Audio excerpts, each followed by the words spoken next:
사랑하는 성도 여러분, 안녕하셨습니까? 요즘 많이 힘드시죠? 하루가 멀다 하고 만났던 성도님들을 오늘은 이렇게 영상을 통해서 만나게 되었습니다. 오늘부터 매일 교회에서 드렸던 새벽 예배와 저녁 예배를 통합해서 우리가 이 기도 시간을 함께 하도록 하겠습니다.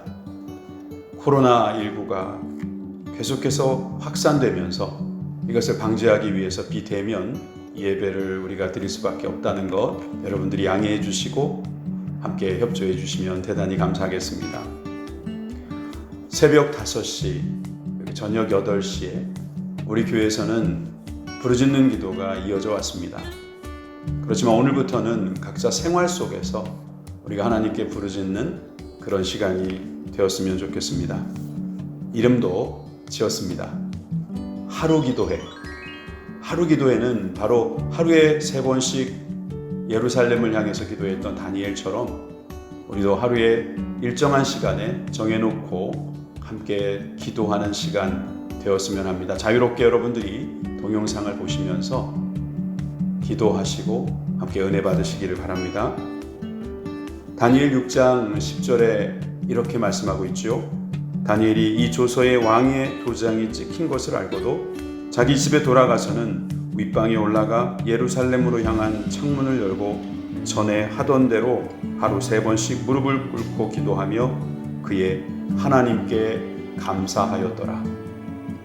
오늘 하나님께 기도하면서 감사하는 시간 함께 도와주실 목사님은 고등부의 담당 교육자이신 이성은 목사님이십니다. 목사님께서 말씀을 인도해 주시고 기도 시간을 또 함께 인도해 주실 때 많은 은혜 받으시고 또 성령 충만해지시는 우리 성도님들 다 되시기 바랍니다.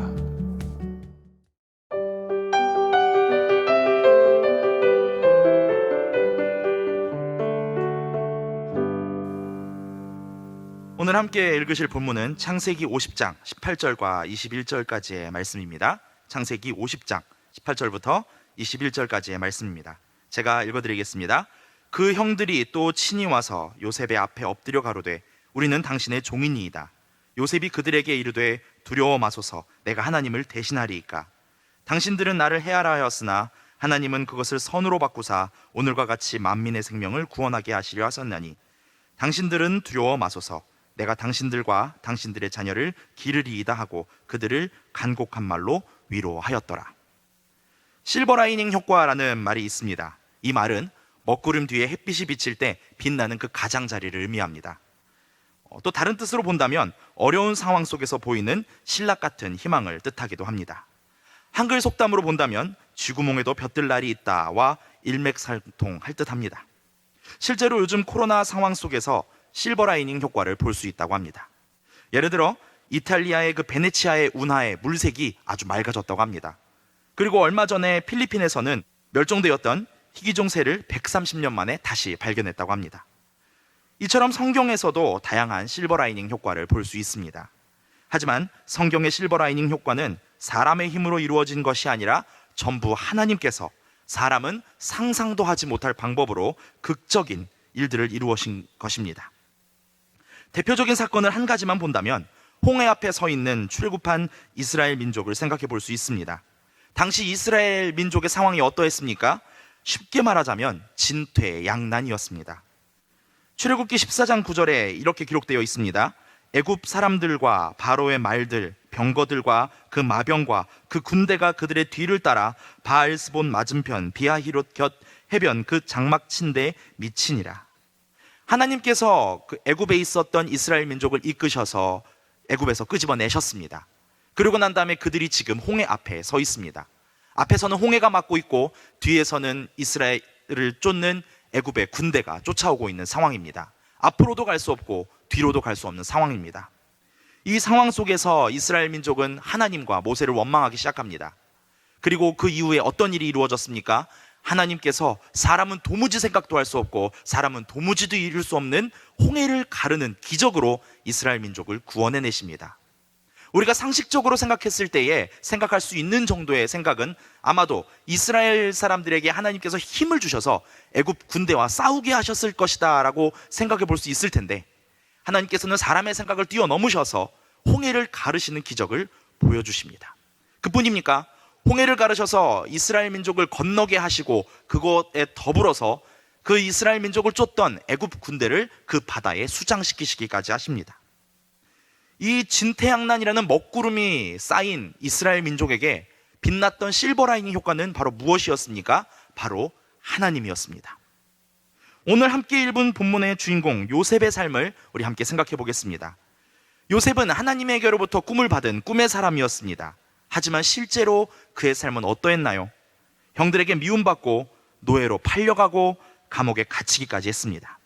하지만 결국 하나님의 계획 안에서 요셉은 애굽의 총리가 되었습니다. 하지만 결코 총리가 된 것이 그의 꿈이 이루어진 것이 아니었습니다. 요셉은 자신을 통하여 많은 이들의 생명을 구원하게 하신 것이 꿈이 이루어진 것이라고 말합니다. 오늘 본문이었던 창세기 50장 20절을 다시 한번 보도록 하겠습니다. 당신들은 나를 해하려 하였으나 하나님은 그것을 선으로 바꾸사 오늘과 같이 만민의 생명을 구원하게 하시려 하셨나니. 이 본문에서 요셉은 자신의 삶에 드리운 먹구름 뒤에서 빛난 실버라이닝 효과를 말하고 있습니다. 요셉이 무엇이라고 말하고 있습니까? 바로 하나님이십니다. 하나님은 그것을 선으로 바꾸사, 그리고 그 뒤에 일어난 일은 무엇입니까? 만민의 생명을 구원하게 하시려 하셨나니. 요셉은 자신의 유익이 아니라 하나님의 뜻이 이루어졌음을 말하고 있습니다. 요셉의 실버라이닝 효과는 하나님이셨고 이 효과의 결과는 하나님의 뜻이 이루어진 것이었습니다. 혹시 지금 삶의 상황이 홍해 앞에 서 있는 이스라엘 민족과 같으십니까? 아니면 감옥에 갇혀 있는 요셉과 같으십니까? 시커먼 먹구름만 보이십니까? 그 뒤에 그 어떤 것보다 밝게 빛나는 빛 되시는 하나님을 보시기 바랍니다. 하나님께서 우리의 실버라이닝 효과가 되십니다.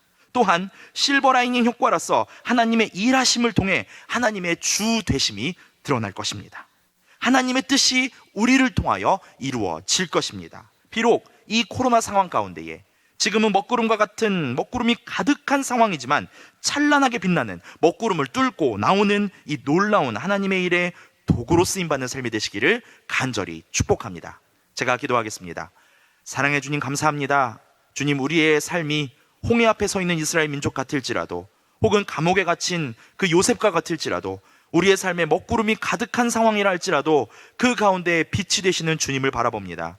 그 먹구름을 뚫고 나오는 그 빛을 바라봅니다. 주님, 우리 삶 가운데에 실버라이닝 효과가 되어주셔서 이 어려운 상황을 주님과 함께 이겨나가는 우리의 삶이 될 수 있도록 축복 더하여 주시옵소서. 주님만 의지할 수 있도록 우리에게 믿음을 더하여 주시옵소서. 주님께서 우리의 놀라운 기적이 되시며 또 우리의 삶을 통하여 이루실 그 놀라운 일들을 기대하고 소망하며 이 모든 것 감사드리며 사랑 많으신 우리 주 예수 그리스도 이름으로 간절히 기도드립니다. 아멘.